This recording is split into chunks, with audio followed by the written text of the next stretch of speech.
এই সরকার কোনটা করছে আঙ্গুর জন্য, গরিবের জন্য কোনটা করছে? যে এই কাজটা করছি এই অটো চলবো না, তোমরা এটা করে খাও, সবাই চাকরি করে খাও। আঙ্গুর জন্য কি করছে? আঙ্গুর যে কোনো কিছু কইরে আবার বন্ধ করতে হবে। আমরা অটো চলবো, সবাই অটো চালামো, দেখি সরকারে কি করে এটা পরে আমরা বুঝবো। আমরা মরণের জন্য আমরা না খাই মরতেছি, গাড়ি চালাই মরমো, সমস্যাটা কি? গাড়ি চলবোই। সরকার হয় আঙ্গুরের ব্যবস্থা করবো, সিদ্ধান্ত করবো আজকের ভিতরে, আর নইতে আঙ্গুরে কি করবো এটা কিছু করে দিতে হবে। আমরা উড়ে যাই মরবো, আমরা আন্দোলন শুরু করে দিব।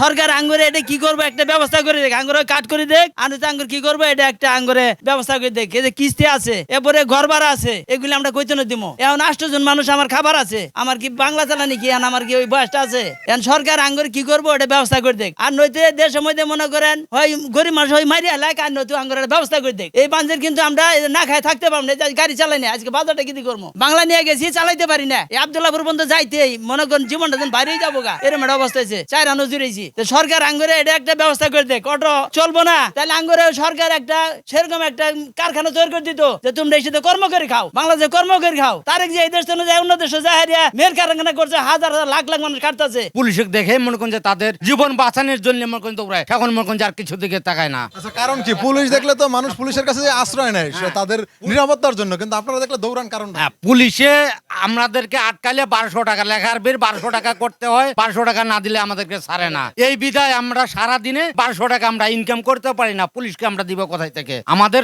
বউ বাচ্চা পালবো না মনে করেন যে পুলিশকে দিব? আমাদের মনে করেন যে 4-5টা করে মনে করেন যে খাওয়ানোলা, শুধু একমাত্র অটো চালাই মনে করেন যে আমরা সংসার চালাই। এখন যদি আমাদের অটোটা বন্ধ হয়, বেকার, আমরা অন্য কোনো কাজ করতে পারবো না। অন্য কি কাজ করব? মাঠে কাজ করব, কৃষি কাজ করব, সব মেশিন, ধান কাটাও মেশিন, ধান লাগাচ্ছে মেশিন। তাহলে আমরা গরিব অসহায় আমরা কি করব? আমাদের মরণ ছাড়া বাঁচানোর উপায় নেই। অথবা সরকার আমাদের একটা যে কোনো একটা ব্যবস্থা হোক, আর নাহলে আমাদেরকে এক জায়গায় একত্র করে আমাদেরকে গুলি করে মারা হোক।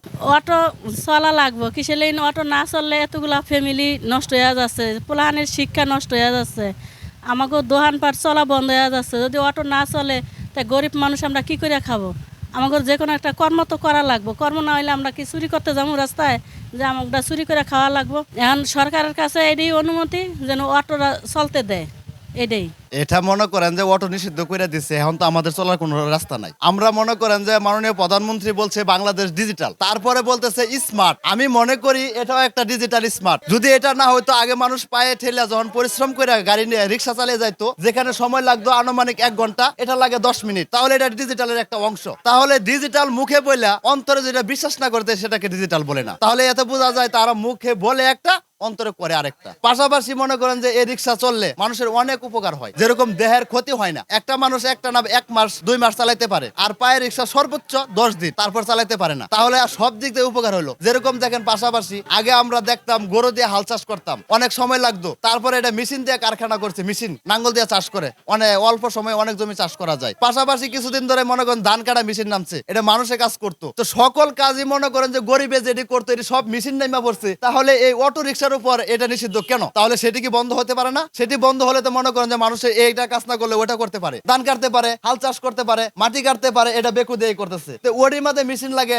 সবকিছু মেশিন লাগে, এটার মধ্যে মেশিন লাগালে সমস্যাটা কোথায়? তাহলে আমাদের যারা আছি, আমরা যারা আছি, তারা তো মনে করেন যে অনেক পেরেশানির মধ্যে। এখন অনেকে আছে যখন বাসায় ফিরবো, আমি ক্ষুধা দাহ্য ধারণ করতে পারবো, আমার ছেলে যখন বলবে, আমার মেয়ে যখন বলবে বাবা খাবার দাও, যখন তাদেরকে আমি খাবার না দিতে পারবো, তখন আমার মনে কিরকম লাগবে? তখন আমি অপরাধ কাজে জড়িয়ে যেতে বাধ্য হব।